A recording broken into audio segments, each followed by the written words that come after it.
بسم اللہ الرحمن الرحیم نحمدہ ونصلی ونسلم علی رسولہ الکریم اما بعد۔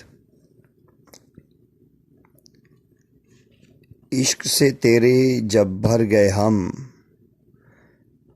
عشق سے تیرے جب بھر گئے ہم، تو ہی رہا جدھر گئے ہم۔ ذکر قلبی کے فائدے، تین بڑے بڑے فائدے ہیں جو ذکر قلبی کی وجہ سے ذاکر کو نصیب ہوتے ہیں۔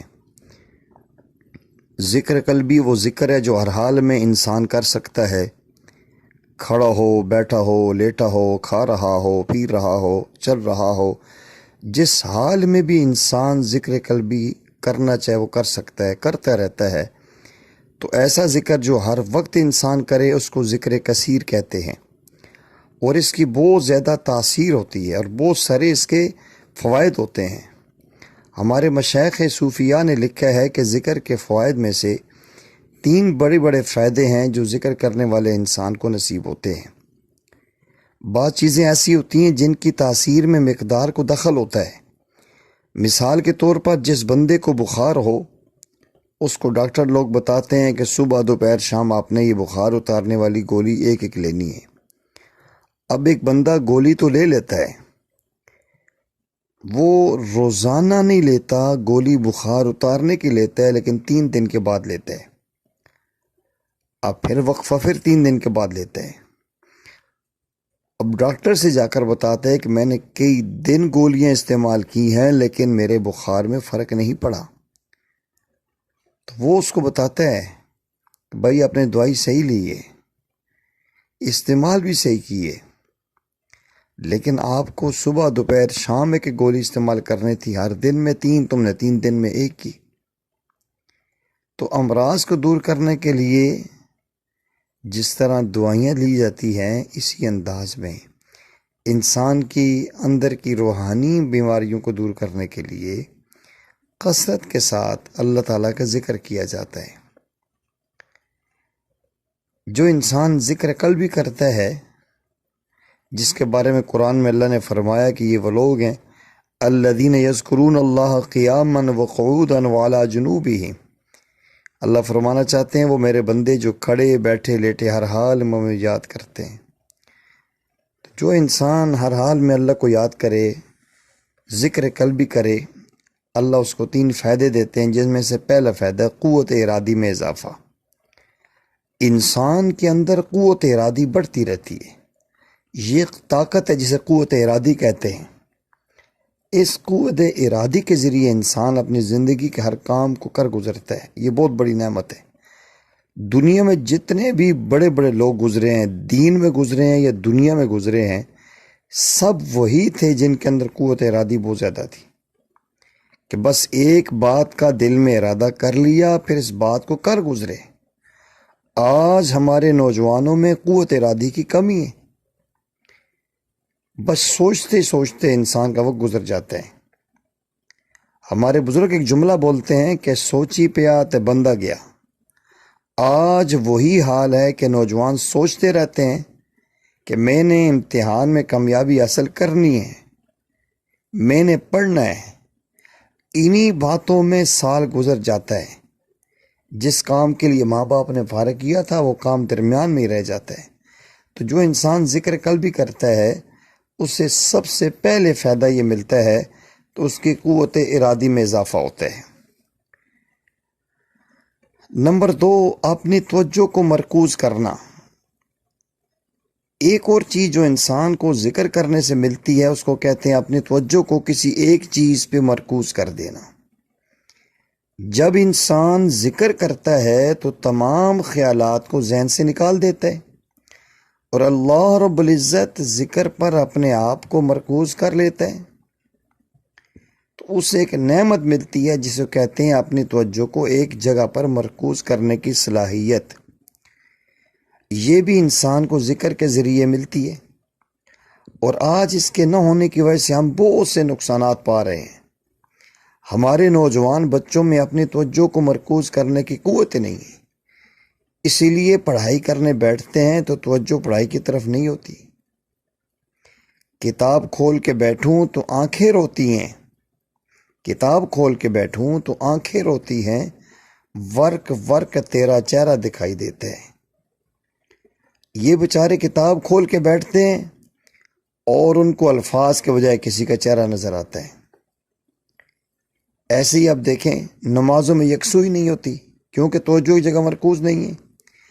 اگر ہم اپنی زندگی کا جائزہ لیں تو نماز میں ہمارے خیالات ادھر ادھر بھٹکتے ہیں، ہمارے خیالات میں یکسوئی نہیں ہے، ہم اپنے خیالات کو ایک جگہ مرکوز نہیں کر سکتے، اسی لیے ہماری توجہ نماز میں بھی ایک جگہ نہیں رہتی۔ تو اگر ہم ذکر قلبی کریں گے انشاءاللہ العزیز ہمیں ایک جگہ توجہ مرکوز کرنے کی صلاحیت اور نعمت اللہ تعالیٰ الحمدللہ ہمیں دے دیں گے۔ اور ذکر قلبی کرنے کا تیسرا بڑا فائدہ، تیسری بڑی چیز جسے کہتے ہیں صبر۔ ذکر کرنے سے انسان کے اندر صبر کا مادہ پیدا ہوتا ہے۔ صبر کی وجہ سے اس کو اللہ تعالیٰ کتنی نعمتیں دیتے ہیں، کتنی اس کو نعمتیں مل جاتی ہیں ہم سوچ نہیں سکتے۔ انسان کو خاص طور پر ایک نعمت ملتی ہے جس کو حلم کہتے ہیں۔ حلم کا مطلب یہ ہے کہ انسان کسی ناگوار چیز پر بھڑک اٹھنے کے بجائے صبر سے کام لے لے، گویا سوچ سمجھ کر قدم اٹھانا، اسے حلم کہتے ہیں۔ اور یہ جو نعمت حلم والی ہے یہ انسان کو اللہ کی یاد اور ذکر سے ملتی ہے۔ اللہ رب العزت سے علم بھی مانگنا چاہیے اور حلم بردباری بھی مانگنی چاہیے۔ آج علم تو ہوتا ہے مگر حلم نہیں ہوتا۔ نبی انور صلی اللہ علیہ وسلم کی ذات ببرکات میں اللہ تعالیٰ نے علم بھی رکھا تھا اور حلم بھی رکھا تھا۔ چنانچہ نبی انور صلی اللہ علیہ وسلم بدلہ لینے میں جلدی نہیں فرماتے تھے، کوئی بھی قدم اٹھانے میں جلدی نہیں کرتے تھے۔ یہ حلم آج گھروں کے اندر بھی نظر نہیں آتا۔ بیوی ذرا سی بات پر غصے میں آ جاتی ہے، خاوند بھی ذرا سی بات پہ غصے میں آ جاتا ہے۔ اس کی وجہ کیا ہے؟ حلم کی کمی ہے، اور یہ صرف ذکر کی وجہ سے آتی ہے۔ یہ صبر بڑی نعمت ہے، اس کی آپ کو اگر کامل صورت دیکھنی ہو نبی کریم صلی اللہ علیہ وسلم کی مبارک زندگی کو دیکھ لیں کہ اللہ رب العزت نے انہیں کتنا حلم عطا کیا تھا۔ دیکھیے ایک درخت ہوتا ہے جو پھلوں سے لدا ہوا ہوتا ہے، پتے سبز ہوتے ہیں، پھل ہوتے ہیں، پھول ہوتے ہیں، یہ بہت خوبصورت نظر آ رہا ہوتا ہے، لیکن جب اس پر خزاں کا موسم آتا ہے تو پھل ختم ہو جاتے ہیں، پھول ختم ہو جاتے ہیں، پتے پیلے پڑ جاتے ہیں، خشک ہو کے گر جاتے ہیں، وہ درخت ٹنڈ من ہو جاتا ہے۔ اب اس پر سردی کا موسم بھی آتا ہے تو سردی کے موسم میں اب اس کی ہوائیں ٹھنڈی چلتی ہیں، وہ اس کو آ کے لگتی ہیں کہ جو برف ہوتی ہے وہ ٹنڈ من درخت خاموشی سے کھڑا رہتا ہے۔ اس درخت کو پتہ ہے کہ یہ حالات میرے مخالف ہیں، مجھے صبر سے کام لینا چاہیے۔ چنانچہ ٹھنڈی ہواؤں کے جھونکے چل رہے ہوں، بارش آ رہی ہو، طوفان آ رہے ہوں، برف باری ہو رہی ہو، پھر بھی ٹنڈ من درخت لکڑی کی طرح نظر آتا ہے اور وہ خاموشی کے ساتھ وقت گزار دیتا ہے۔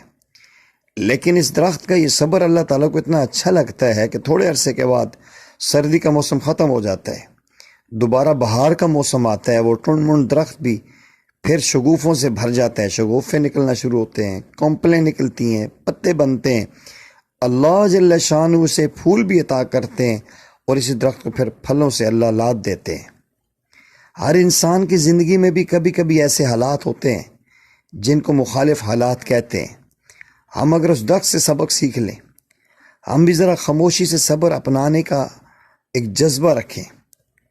آج اگر ہم مخالف حالات میں ہیں، ایک وقت آئے گا کہ اللہ جل جلالہ موافق حالات بھی عطا فرمائیں گے، مگر ہم صبر سے کام نہیں لیتے، ذرا سی بات ہوتی ہے فوراً اس کو بگاڑ دیتے ہیں۔ گھروں میں طلاقیں کیوں ہوتی ہیں؟ بچی اگر جو بہو ہے، ساس اسے اچھی بات سمجھا دے، وہ سمجھانے کو برا سمجھتی ہے، اور اگر اس کی اپنی ماں اسے جوتا بھی مار دے تو اس میں خاموش ہو جاتی ہے۔ اپنی ساس جس کو شریعت نے ماں کا رتبہ دیا ہے، وہ جائز چیز سمجھا دے بیٹی کو کہ بیٹی آپ نے پکانے میں یہ مسئلہ کیا ہے، کپڑے دھونے میں یہ کیا ہے، تو وہ سچی بات بھی بری لگتی ہے، وہ اس کو برا مان کے شکایت کرنے لگ جاتی ہے۔ اگر یہ بچی صبر کے ساتھ یہاں وقت گزارتی، اللہ رب العزت اس کے صبر کے قبول کرنے کی وجہ سے اس کے پورے گھر کے لوگوں کے دلوں کو متوجہ کر دیتے اور ہمیشہ خوشی والے حالات میں وہ رہتی۔ لیکن آپ دیکھیں اللہ رب العزت صبر کرنے کا کتنا بدلہ دیتے ہیں، اور صبر نہ کرنے کی وجہ سے انسان کو کتنا نقصان ہوتا ہے انسان سوچ نہیں سکتا۔ اس لیے آج ہمیں اس چیز کا عزم کرنا چاہیے کہ ہم ذکر بھی کریں گے، اللہ جل جلالہ کی یاد میں اپنا وقت لگائیں گے، اللہ تعالی ہمیں 3 طرح کے انعامات سے نوازیں گے۔ سب سے پہلا جو اللہ تعالی ہمیں انعام دیں گے وہ قوت ارادی میں اضافہ ہوگا۔ دوسرا جو فائدہ ہوگا وہ اپنی توجہ مرکوز کرنا نصیب ہوگا، عبادات میں، دعاؤں میں، نمازوں میں، ہر چیز میں یکسوئی نصیب ہو جائے گی۔ اور تیسرا اگر ہم ذکر قلبی کرتے رہیں گے تو اللہ تعالیٰ میں صبر بھی، علم بھی اور حلم بھی عطا کریں گے۔ اللہ جل جلالہ مجھے آپ کو ذکر قلبی کی کثرت کرنے کی توفیق نصیب فرمائے۔